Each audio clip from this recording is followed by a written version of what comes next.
அனைவருக்கும் வணக்கம். இன்று நான் உங்களோடு பகிர்ந்து கொள்ளப் போகும் கவிதை சின்னத்திரையும் வண்ணத்திரையும்.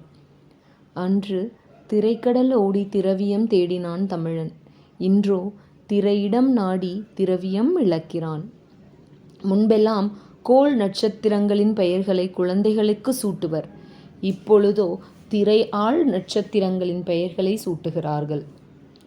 மன்னராட்சி காலத்தில் திரைக்கு பின் சதி நடக்கும் என்பர். இன்று மக்களாட்சி காலத்தில் அல்லும் பகலும் ஆண்களும் பெண்களும் திரைகளே கதியென்று கிடப்பதால் திரைகளே சதியாகி விட்டன.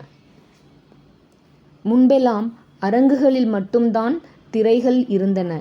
இப்பொழுது இல்லந்தோறும் சின்னத்திரை காணும் உள்ளந்தோறும் மயக்கத்திரை. முன்பெல்லாம் வீட்டுக்கூடங்களில் கூடி பேசி மகிழ்வார்கள்.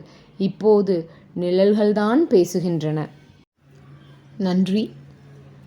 Subscribe, comment and share. Thank you.